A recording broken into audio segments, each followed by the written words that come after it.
Fellow Nigerians, I feel greatly disturbed at the tone we have come to regarding the political crisis in Rivers State. Like many of you, I have watched with concern the development with hope that the parties involved will allow good sense to prevail at the soonest. But all that hope borne out without any solution to the crisis.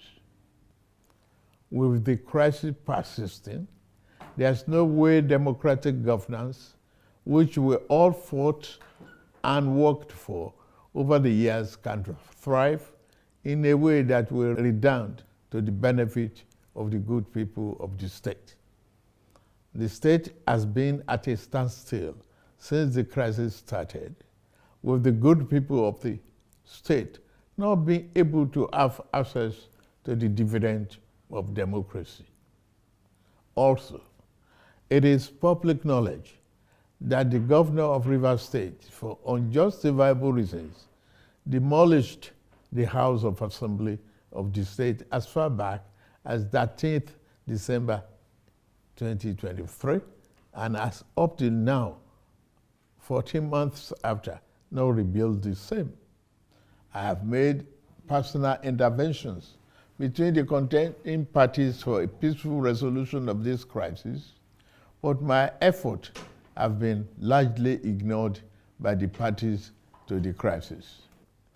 I'm also aware that many well-meaning Nigerians, leaders of thought, and patriotic groups have also intervened at various times with the best of intentions to resolve the matter, but all their efforts were also to no avail. Still, I thank them.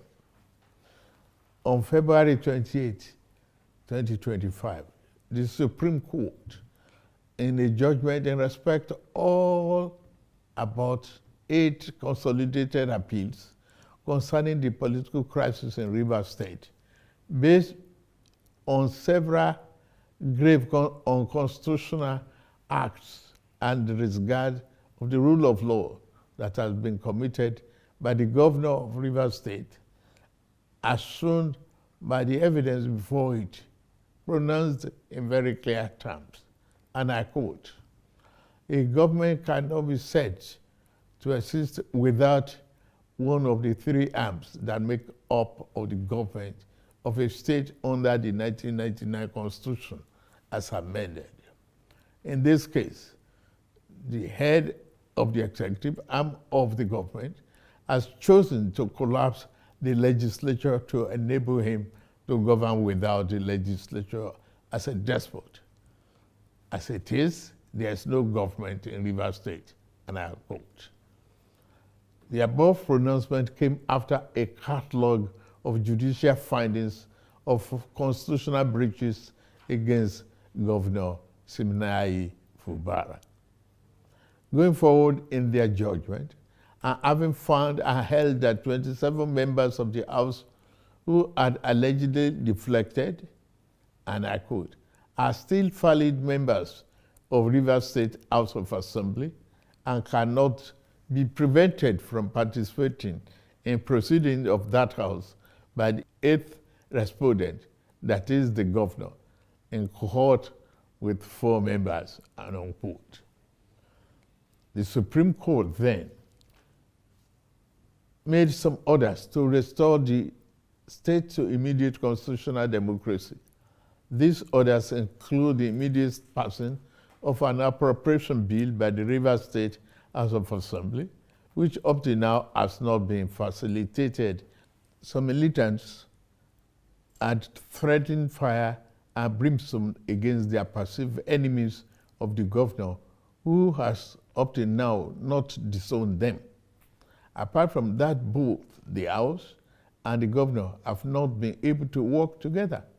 Both of them do not realize that they are in office to work together for the peace and good governance of the state. The latest security report made available to me show that between yesterday and today, there have been disturbing incidents of vandalization of pipelines by some militants without governor taking any action to curtail them. I have, of course, given stand order to the security agencies to ensure safety of lives of good people of Rivers State and the oil pipelines. With all this and many more, no good and responsible president will stand by and allow the grave situation to continue without taking remedial steps prescribed by the Constitution to address the situation in the state, which no doubt requires extraordinary measures to restore good governance, peace, order, and security.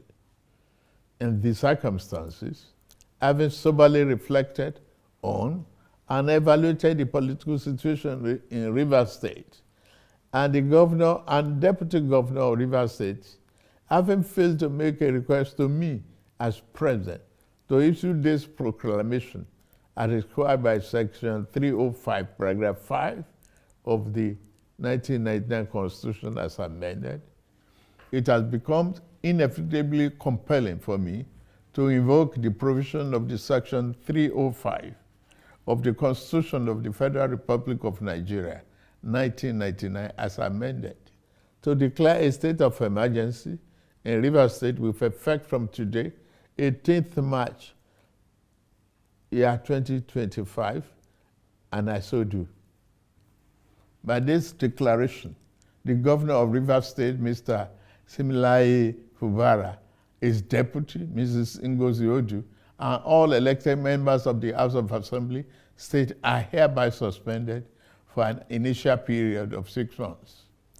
In the meantime, I hereby nominate Vice Admiral Eboket Ibas, retired,